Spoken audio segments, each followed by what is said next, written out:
No, look, the government shouldn't be... Look, here's the thing. For me, I see things like utilities and public services, right? Like things like your transport, your power, your water.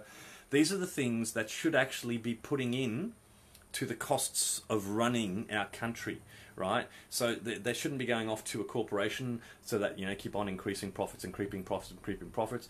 There should be provisions at a service cost where you're getting fair, you know what I mean? Like telephones, communication, for example. Now, it doesn't cost anything to make a phone call. Literally, it doesn't cost anymore, right? You got a handset, I've got a handset. If we wired them differently, they'd be a two-way radio and it wouldn't cost anything. But because they go through their little system, they go, right, you must pay for that. Phones to each other, there's no service, there's no materials, there's nothing, there's no maintenance even, right, on the individual things. So there's no relative reasonable reason why you should be paying $60, $100, $200, $300, $400 a month for communication. Things like these shouldn't be profit generators, okay?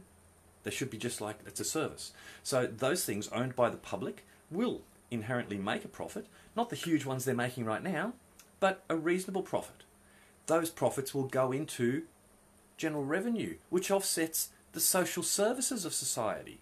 You know, if we're not giving away billions of dollars overseas and we start investing it in our own country, into production again, that actually wants to take the time and the effort and look at these people that are standing before you. Look at Dutton. Dutton took a couple of Aboriginal kids from the valley, out bush, stole their shoes and said, walk back to the city, you little black cunts.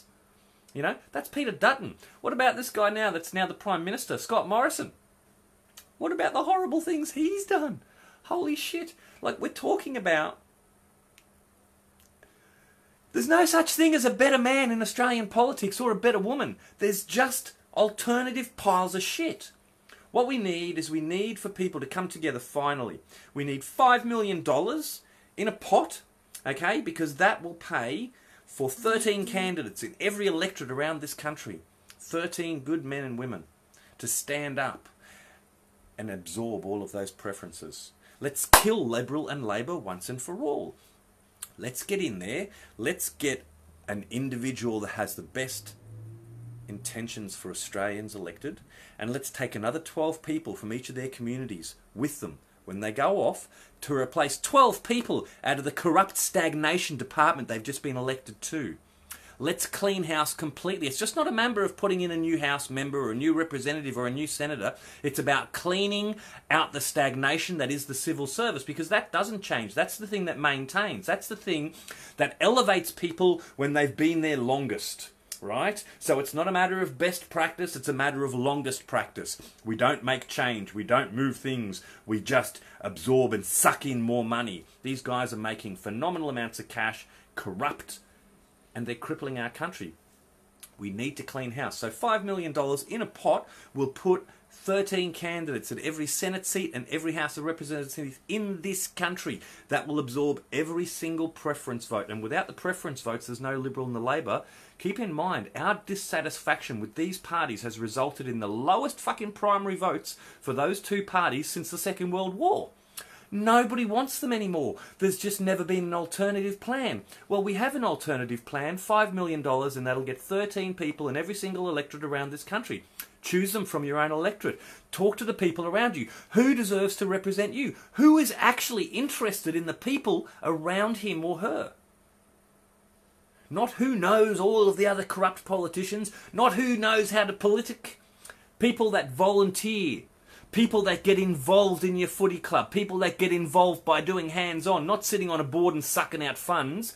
People that actually have the best interests of Australians at heart, because things should be put to one simple challenge. Is it good for Australia? If it's good for Australia, we'll move forwards for that.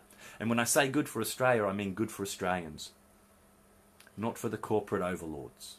It's time we took our country back in a civilised, methodical manner.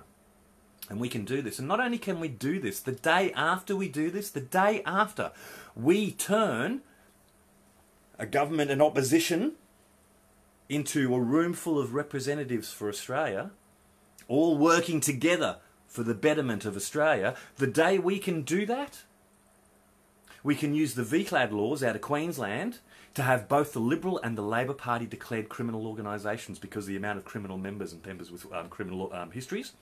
They both qualify. We've already double-checked. So they can both be declared criminal organisations and we can seize all of their assets. Every single penny. We can seize the assets from the major players in the Liberal and the Labor Party. We can take back all of the money that they've stolen from the Australian peoples over generations. We can take it all back. But it takes a coordinated effort. $5 million invested brings you your country back. So let's have someone with the money to step up. Without the egocentric going, oh, I want a Clive Palmer party, or I want a Pauline Hanson party. No, we don't want an individual's party. No, we don't want to turn someone into a demigod. No, what we want is we want Australia to be a better place to live for Australians. We want a school system, a public school system, that gets all of the public funding. You want to go to private school? That's fine. You want to send your private school? That's fine. But if you don't want to send your kids to the public school system, then you should be 100% responsible for the cost of educating them. Because the fact that we're splitting the funding between public and private schools means that we're not giving the best to our public school system. And we should be. They've done it overseas and the model's worked. Public school system, if it had the money, it would have all the teachers because we could afford to pay them. Let's educate. That's how we move forwards as a country, by education. You know, that's a right. It's not a privilege. These are the things that we need to focus on, the basics. Power, water, public services, public utilities, health. Health, the fact that it's a problem.